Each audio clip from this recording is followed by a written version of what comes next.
कि human impact means what is the effect of the human activities on the earth, मतलब human activities जो है उसका अर्थ के ऊपर क्या इफेक्ट पड़ रहा है.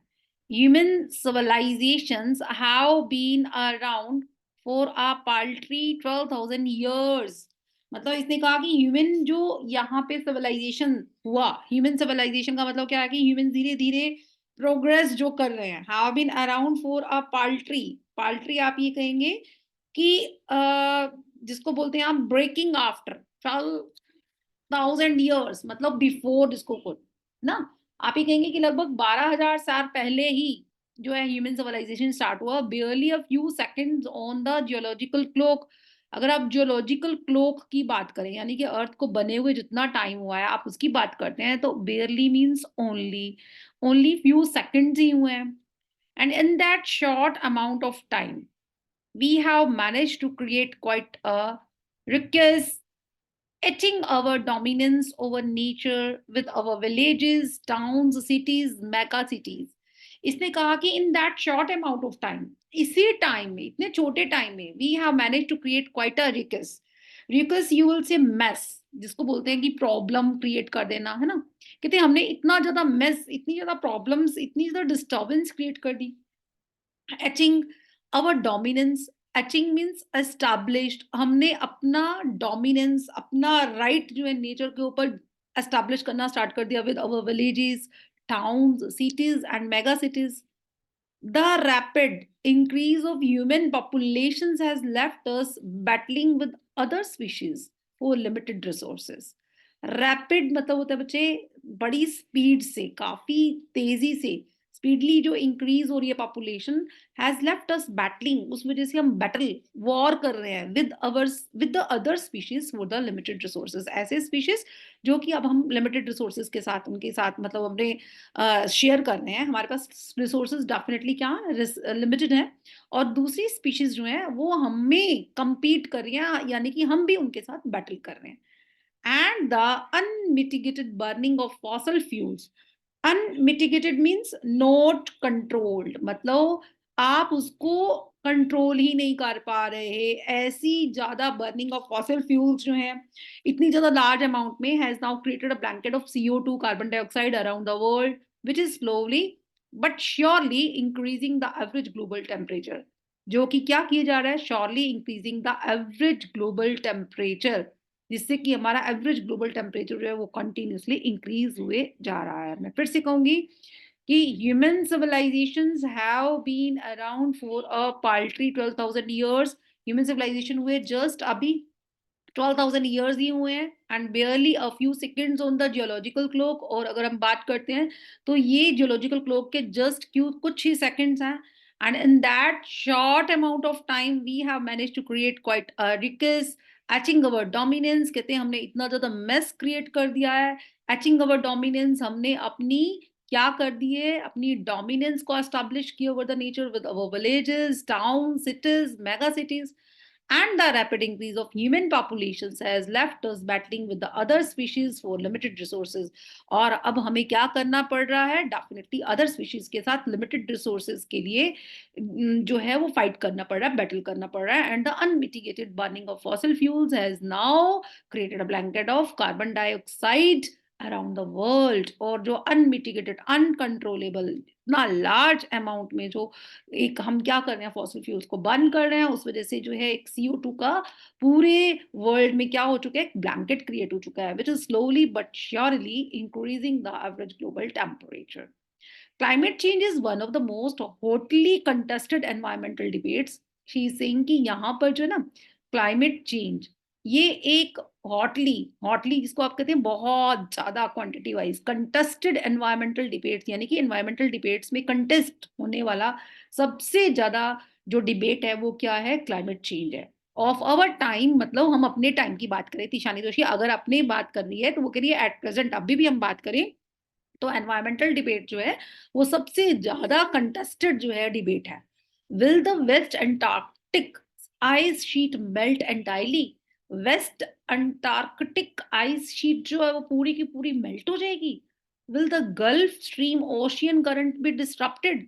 क्या जो ये गल्फ स्ट्रीम है, Gulf Stream ocean current will be disrupted, क्या ये भी क्या हो जाएगी, डिस्टरप्ट हो जाएगी। डिस्टरप्ट मींस यू विल से कि डेफिनेटली कि ये भी एक तरह से लगा लो कि प्रॉब्लम में आ जाएगी। Will it be the end of the world as we know it, क्या वर्ल्ड का ये एंड होगा जैसे कि हम जानते हैं।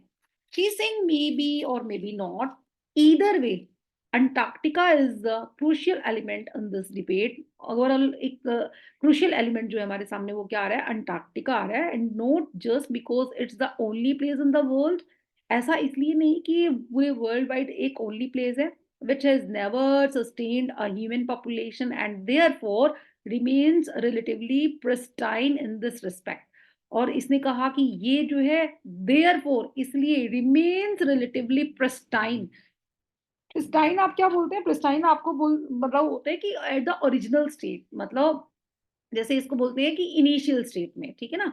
तो ये एक ओरिजिनल स्टेट है या इनिशियल स्टेट में जैसे पहले होता है ना, मतलब without any touch of the human beings, ये वैसा का वैसा रह गया है। But more importantly because it holds and it's ice course half million years old carbon records trapped in its layers of ice. अगर हम बात करें तो डेफिनेटली इसने कहा कि because it holds in its ice course, इसके आइस कोर्स में half million year old carbon records trap है in its layers of ice. मतलब दूसरा इंपॉर्टेंट क्या है, इसने कहा ये इंपॉर्टेंट इसलिए है कि डेफिनेटली एक प्रिस्टाइन तो है ही है, ओरिजिनल फॉर्म में तो है ही है, चलो हम मानते हैं कि ये ओरिजिनल फॉर्म में है। लेकिन सेकंड इसने कहा कि इसकी आइस लेयर्स ऑफ आइस के अंदर जो इसने कहा कि आइस कोर्स हैं वो हमें half million year old carbon records जो है जो इसके अंदर ट्रैप हुए हमें उसके बारे में भी ये बताता है, ठीक है ना। And if we want to study and examine the Earth's past, present, and future, Antarctica is the place to go। अगर हमें अर्थ का पास्ट, हमें अर्थ का प्रेजेंट और फ्यूचर तीनों चीजें ही जाननी है तो Antarctica is the best place to go. Student on Ice, the program I was working with on the Shokelski aims to do exactly this by taking high school students to the ends of the world and providing them with inspiring educational opportunities which will help them foster a new understanding and respect for our planet। This is a very, very again important point कि Students on Ice the program. Program's name is Students on Ice। I was working, कहते the program I was working मतलब तिशानी दोषी जिस पर काम कर रही हैं उस प्रोग्राम का नेम है students on ice with on the शोकेल्स्की।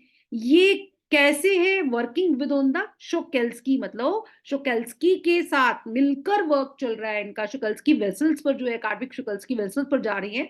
AIIMS to do exactly this by taking high school students to the ends of the world. यहाँ पे मेन इनका एम क्या है, स्टूडेंट्स ऑन आइस का मेन टारगेट क्या है कि एग्जैक्टली जो हाई स्कूल स्टूडेंट्स हैं, हाई स्कूल यू नो कि हम किसको बोलते हैं, ठीक है ना, 10th 11th 12th, तो इन स्टूडेंट्स को कहाँ ले जाना, to the ends of the world, world के एंड्स पर ले जाना, providing them the inspiring educational opportunities.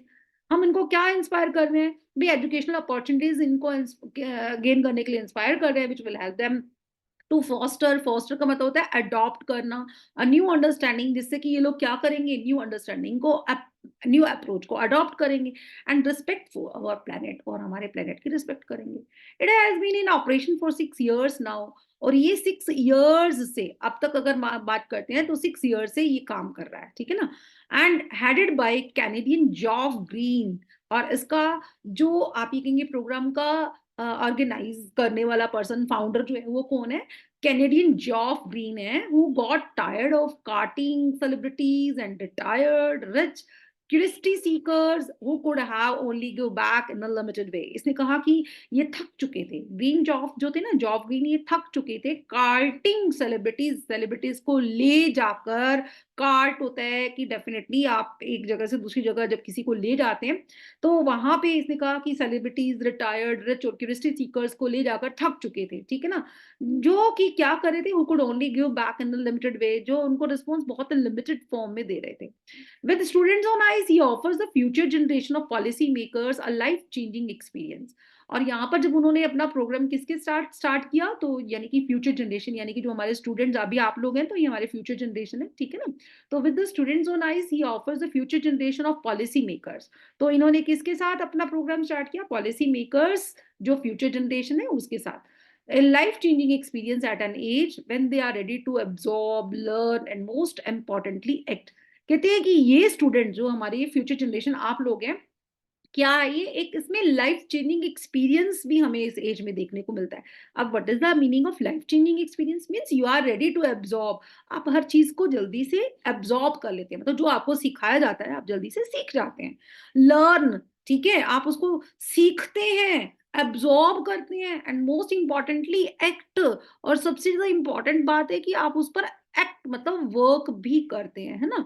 अब हम मतलब जैसे बहुत ज्यादा आप ये देखेंगे कि जो एज हो जाती है अप्रॉक्स 50 और 50 के बीच में हो जाती है, तो उस टाइम में काफी हार्ड होता है मतलब उन मैच्योर्ड पर्सन को समझाना। मतलब वो लोग अपनी लाइफ से जो पहले सीख चुके हैं वो उसी के ऊपर ही वर्क करते हैं, ठीक है। बट अगर हम स्टूडेंट आप लोगों को जो भी सिखाएं, जो भी आप लोग सीखते हैं एब्जॉर्ब कर लेते हैं, उस पर वो लर्न करते हैं, आप इंपॉर्टेंटली आप उसको अप्लाई भी करते हैं। The reason the programme has been so successful, और यहाँ पर इस रीजन का सक्सेस मतलब इस प्रोग्राम के सक्सेसफुल होने का रीजन ये है because it's impossible to do to go anywhere near the south Pole and not be affected by it. इसने कहा कि सबसे मेन इंपॉर्टेंट रीजन जो इस प्रोग्राम के सक्सेसफुल होने का था वो ये था कि बिकॉज इट्स इम्पॉसिबल, क्योंकि बिल्कुल इम्पॉसिबल था to go anywhere near the south pole, पहला reason. And not be affected by it, और इससे अफेक्ट भी नहीं होना, हम साउथ पोल कितने नजदीक जा रहे हैं, and not be affected by it. It's easy to be blase about polar ice cap melting. यहां पर इसने कहा कि इट्स इजी, ये बहुत ज्यादा इजी है टू ब्लेज।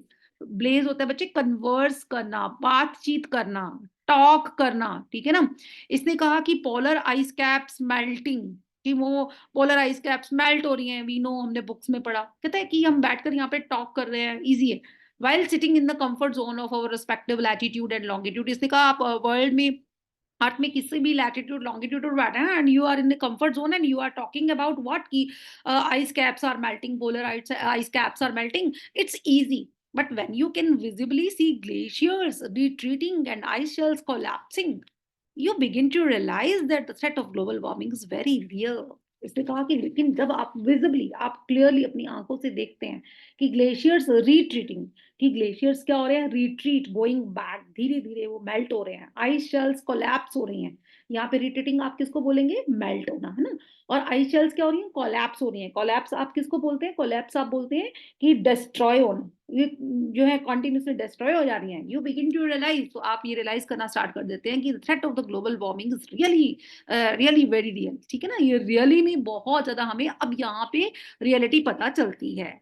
अब उसके बाद अब यहाँ पे आप लोगों को ये समझ में आ गया कि यहाँ पे हाँ एक चीज रीड करना डिस्कस करना तो इजी है, लेकिन जब आप उसको रियली में देखते हैं तो आपको पता चलता है कि एक्चुअली ये प्रॉब्लम सबसे ज्यादा कितना ज्यादा हमारे लिए एक डेंजर है।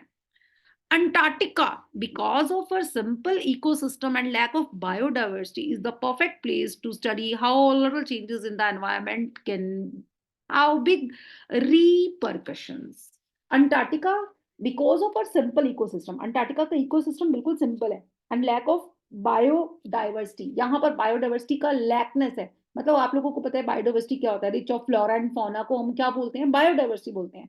यहाँ पर फ्लोरा एंड फौना जो है वो नहीं है, ना तो ह्यूमन बींग्स है, ना ऑर्गेनिजम्स है खास, है ना, और ना ही उसने कहा कि प्लांट वगैरह जो है उनकी इतनी ज्यादा डाइवर्सिटी है। This is the perfect place to study how little changes in the environment can have big repercussions. Repercussions means consequences or results। यहाँ पे repercussions हम किसको बोलते हैं बच्चे, consequences को बोलते हैं, है ना, या हम किसको बोलते हैं, results को बोलते हैं। तो इसने कहा कि अंटार्कटिका जो है एक सिंपल इकोसिस्टम है, लैक ऑफ बायोडाइवर्सिटी है, इसलिए परफेक्ट प्लेस है। किस चीज के लिए परफेक्ट प्लेस है, कि इसमें अगर लिटिल चेंजेस भी होते हैं एनवायरमेंट के अंदर तो उसके रिजल्ट्स हमारे सामने क्या होने वाले हैं, we can study very well. Take the microscopic. This is again very important question. We take the microscopic phytoplankton, those gases of the sea that nourish and sustain the entire southern ocean's food chain. She is saying कि microscopic phytoplankton को आप लो, ये grasses होती हैं सी के अंदर जो कि क्या करती है, nourishment provide करती हैं and sustain the entire southern ocean's food chain। southern जो oceans है उसकी पूरी food chain को sustain maintain किए हुए यही है, ठीक है ना। These singles and plants use the sun's energy to assimilate carbon and synthesize organic compounds, and that wondrous and most important of yes process is called photosynthesis। इसने क्या बोला कि ये सिंगल सेल प्लांट्स हैं, use the sun's energy, sun's use the sun's energy.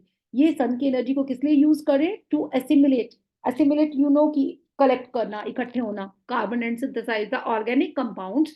ये carbon को assimilate करते हैं and synthesize the organic compounds, organic compound को क्रिएट करते हैं। And that wondrous and most important of the process called photosynthesis. Scientists warn that a further depletion in the ozone layer will affect the activities of phytoplankton. अब scientist ने हमें warn किया है कि अगर फर्दर कोई भी डिप्लेशन होता है किसके अंदर, ओजोन लेयर के अंदर, तो definitely this will affect the activities of phytoplankton. इससे फाइटोप्लैंक्टन की एक्टिविटीज के ऊपर अफेक्ट हो जाएगा, which in turn will affect the lives of all the marine animals.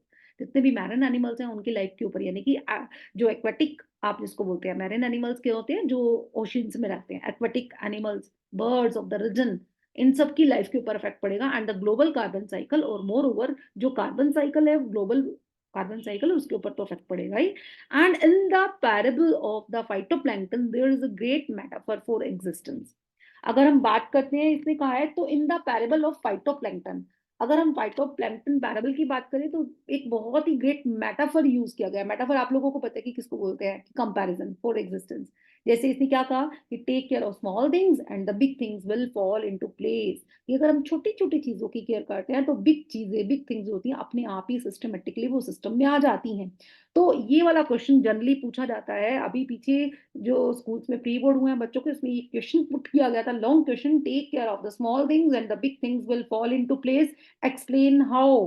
तो ये सीधा का सीधा फाइटोप्लैंक्टन वाला आप लोगों को एग्जाम्पल लेकर चलना है कि यहाँ पर राइटर हमें क्या कह रही है कि अगर हम यहाँ पे फाइटोप्लैंक्टन, जो कि क्या है, एक यहाँ पे माइक्रोस्कोपिक आप ये कहेंगे प्लांट है, जो कि क्या करती है, ये पूरे की पूरी ओशन फूड चेन की, सदर्न ओशन फूड चेन जो है उसके सिस्टम को सस्टेन किए हुए है, ठीक है ना। एंड सिंगल सेल प्लांट्स जो है ये क्या यूज करते हैं, ये सन एनर्जी को एब्जॉर्ब करते हैं, कार्बन और डाइऑक्साइड को भी लेते हैं and synthesize the organic compounds and that wonders and most important of the process called photosynthesis. और साइंटिस्ट ने वार्न किया कि अगर हम डेफिनेटली फाइटोप्लैंक्टन उनके इफेक्ट को बचाना चाहते हैं तो फर्स्ट ऑफ ऑल हमें ओजोन लेयर के डिप्लेशन को रोकना होगा। अगर ओजोन लेयर डिप्लेशन रुक जाता है तो फाइटोप्लैंक्टन जो है ना, वो ये एक्टिविटीज जो उसकी अफेक्ट नहीं होंगी। एंड डेफिनेटली इसने क्या कहा कि पूरा का पूरा एक्वेटिक सिस्टम जो मैरिन एनिमल्स और बर्ड्स का है, वो सारा सिस्टम या ग्लोबल कार्बन साइकिल जो है वो अपने आप ही सिस्टम में आ जाएगा। तो यहाँ पर राइटर हमें ये बताना चाहता है, फिर से कहने बच्चे, this is a very very important question, ये जो मैंने अभी आपको बोला। और दूसरा आपका ये क्वेश्चन है आप लोगों का कि ये इंपॉर्टेंट, हम अंटार्कटिका ही क्यों इंपॉर्टेंट है, जिसमें मैंने आपको बताया कि नोट फॉर दिस कि ये ओरिजिनल स्टेट में है बट ऑलवेज इसमें कार्बन लेयर्स का है। थर्ड वन, अगर आप ये कहते हैं कि अगेन इंपॉर्टेंट क्वेश्चन है कि यहाँ पर ये पूछा जाता है आप लोगों से कि डेफिनेटली अगर हम समटाइम्स शॉर्ट क्वेश्चन में कि डिस्कस करना तो इजी है बट यहाँ पर जाकर हमें पता चलता है कि ग्लोबल वार्मिंग को वार्निंग कैसे मिल रही है, तो भी आप लोग जो है ये नीचे वाला जो है क्वेश्चन मैंने आप लोगों को डिस्कस किया है, इसमें यही आप एक्सप्लेन करने वाले हैं कि अंटार्कटिका में बहुत ही सिंपल इकोसिस्टम है। ठीक है, उससे ऊपर जो है आप लोगों का ये क्वेश्चन बनता है अगेन कि जॉफ ग्रीन जो है, उन्होंने यहाँ पर स्टूडेंट्स ऑन आइस प्रोग्राम ही क्यों स्टार्ट किया, जबकि उनको तो मनी बहुत ज्यादा अर्न कर सकते थे, वो सेलिब्रिटीज को ले जाकर या रिटार्डेंट क्यूरियोसिटी सीकर पर्सन को ले जाकर तो मनी बहुत ज्यादा अर्न कर सकते थे, बट स्टिल उन्होंने स्टूडेंट्स ऑन आइस प्रोग्राम को ही क्यों स्टार्ट किया। तो definitely you have the answer कि स्टूडेंट्स ऑन आइस प्रोग्राम इसलिए उन्होंने किया क्योंकि वो यहाँ पे बताया गया है कि students are the future generation and the policy makers of the life changing experience at this age, they are ready to absorb learn and most importantly act. And other person जो है बिल्कुल भी उनको रिएक्ट, मतलब ये कह सकते हो कि लिमिटेड वे में जो है रिस्पॉन्स दे रहे थे, तो दैट्स वाई उन्होंने यहाँ पर स्टूडेंट्स ऑन आइस प्रोग्राम जो है स्टार्ट किया था, राइट। तो ये क्वेश्चंस, इसके बाद हमारा जो पॉइंट स्टार्ट होता है, लास्ट है इसका जो फोर्थ पार्ट है, that is the walk on the ocean. अब यहाँ पर जो है ना, ये लोग ओशियन पर चलेंगे और अपना एक्सपीरियंस बताएंगे। My Antarctic experience was full of such epiphanies. Epiphanies किसको बोलते हैं? Moment of great realization. वो कहते हैं कि मेरा जो है ना, ये एक्सपीरियंस अंटार्कटिक का बहुत ज्यादा एपिफैनीज में रहा, मतलब बहुत ज्यादा ग्रेट एक्सपीरियंसेस जो है मेरे रहे, बहुत ग्रेट रियलाइजेशन जो है मेरा वहां पे रहा। But the best occurred just short of the Antarctic circle eight 65.55 degree south.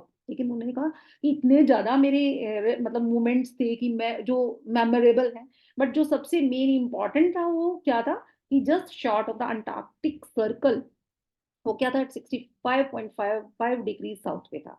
Shokelski, जो उनका vessel, had managed to wedge herself into the thick white stretch of the ice between the peninsula and Tadpole Island.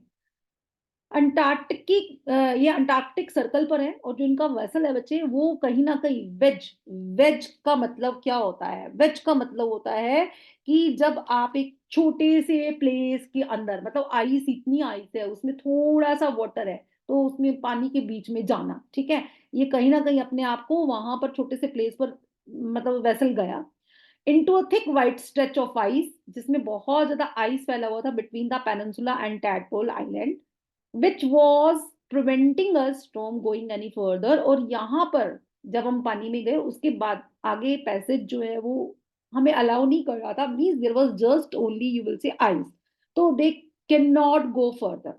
The captain decided we were going to turn around. तो captain ने उनको बोला, decide किया कि we are going around, हम वापस घूम कर जा रहे हैं, एंड हेड बैक नॉर्थ. और हम कहाँ जाएंगे? नॉर्थ. क्यों? Because they were going towards the south. आप लोगों ने पढ़ा कि ये साउथ पोल में जा रहे हैं, और साउथ पोल में भी बिल्कुल साउथ में जा रहे हैं.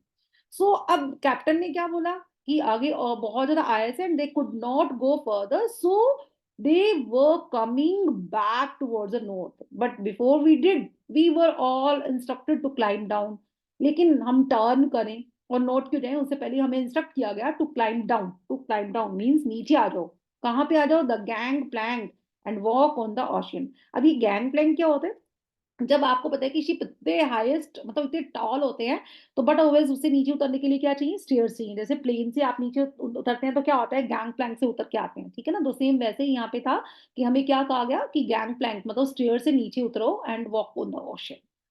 ओशन के ऊपर चलना मतलब ओशन के ऊपर आइस शीट है, थिक आइस शीट है, उसके ऊपर जो है हमें चलने की परमिशन दे दी गई.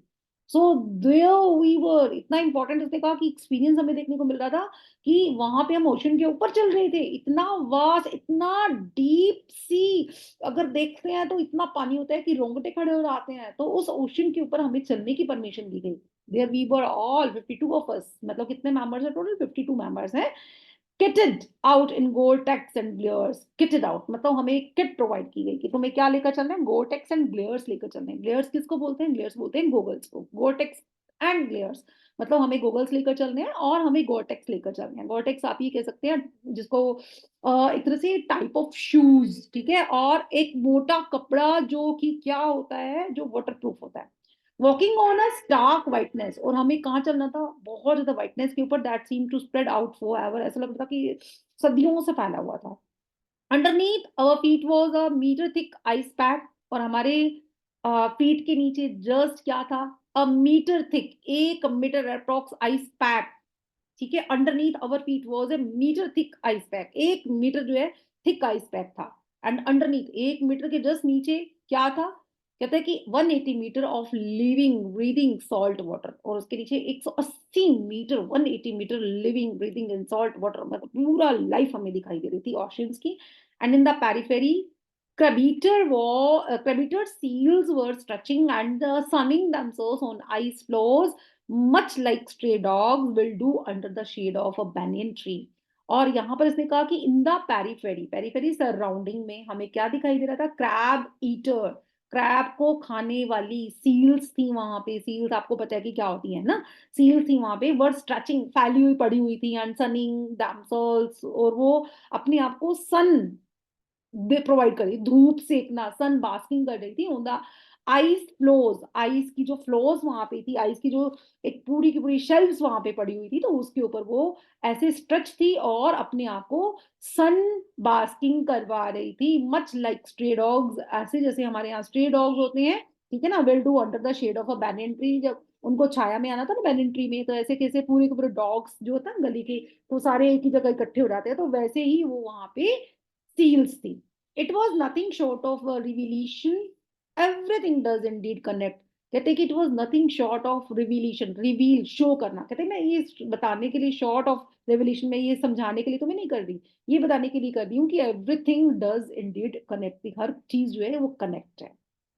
9 time zones, 6 checkpoints, 3 bodies of water, and many ecospheres later, I was still wondering, मैं अभी भी ये सोच रही हूँ about the beauty of balance and play on our planet, कि हमारे प्लेनेट के ऊपर ब्यूटी ऑफ बैलेंस जो है वो उसका क्या रोल है। How would it be if Antarctica were to become the warm place? अगर अंटार्कटिका वार्म प्लेस बन गया तो क्या होगा? That it once used to be, जैसे कब पहले हुआ करता था। Will we be around to see it? क्या हम जिंदा भी रहेंगे ये देखने के लिए? और would we have gone the way of the dinosaurs, या हम उस तरीके से चले जाएंगे जैसे डायनासोर्स वाइप आउट हो गए थे। मोमोथोस और वूली राइनोस ये सब वाइप आउट हो गए थे। आपने आइस एज में ये सब कैरेक्टर्स देखे हैं, डायनासोर देखे हैं, मोमोथोस देखे हैं, वूली राइनोस। आपने चाइल्डहुड में मूवीज देखी होंगी, आइस एज अभी भी बच्चे देखते हैं। हु इज टू से, कौन ये कह सकता है? But after spending 2 weeks, 2 week spend करने के बाद विद बंच ऑफ टीनेजर्स, मतलब 52% है, तो उसमें इसने कहा कुछ टीनेजर्स ग्रुप के साथ, who will have the idealism to save the world, जिनके पास अब एक आइडियल है जीने का कि यस हमें अर्थ को सेव करना है। So all I can say is that a lot can happen in a million years, कि इतने मिलियन ईयर्स में बहुत कुछ हो सकता है, but what a difference a day makes. लेकिन एक दिन में अगर हम ये सब यहाँ पर देख जा रहे हैं तो उससे क्या हो सकता है? तो again this is a very very very important point. इसका मीनिंग पूछा जाता है कि एक्सप्लेन कि a lot can happen in a million years but what a difference a day makes, ये फिर आपके सामने एक important क्वेश्चन आ जाता है। And definitely I will tell you in the next class. ये आप लोगों का क्वेश्चन रहा कि what a difference a day makes, again important question।